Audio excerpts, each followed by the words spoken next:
नमस्कार. Writing forever या YouTube चॅनलवर आपले सहर्ष स्वागत. आज आपण जाणून घेणार आहोत लाडकी बहीण योजना. आता त्या महिलांना सुद्धा मिळणार पैसे. राज्यातील आर्थिकदृष्ट्या दुर्बल कुटुंबातील महिलांसाठी सरकारने मुख्यमंत्री माझी लाडकी बहीण योजना सुरू केली आहे. ज्यांचे वार्षिक उत्पन्न 2.5 लाख रुपयांपेक्षा कमी आहे अशा महिलांना या योजनेचा थेट लाभ मिळतो.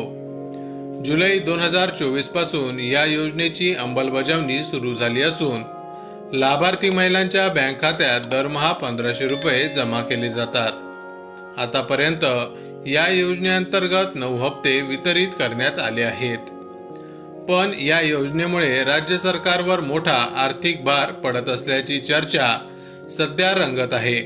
त्याचबरोबर इतर योजनांचा निधी लाडकी बहीण योजनेत वळवण्यात येतोय असा आरोप विरोधकांनी केला आहे.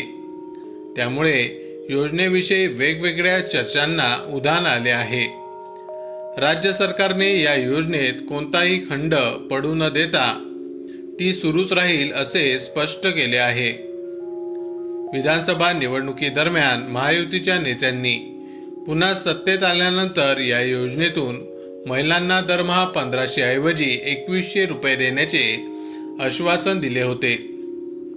महायुतीला स्पष्ट बहुमत मिळाल्यानंतरही अजून लाभार्थींना वाढीव रक्कम मिळालेली नाही.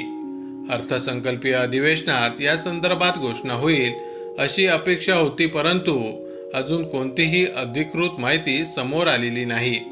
त्यामुळे वाढीव रक्कम प्रत्यक्षात कधी मिळणार याकडे संपूर्ण राज्याचे लक्ष लागले आहे.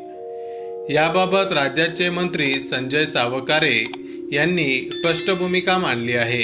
ते म्हणाले, लाडकी बहीण योजनेचे सर्व हप्ते दिले गेले आहेत.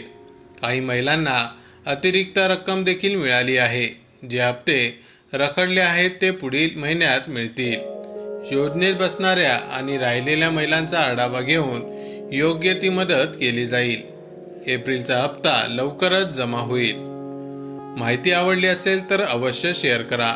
अशाच प्रकारचे नवनवीन सरकारी योजनांविषयी अपडेट मिळवण्यासाठी आमच्या रायटिंग फॉरएव्हर या यूट्यूब चॅनलला अवश्य सबस्क्राईब करा. धन्यवाद.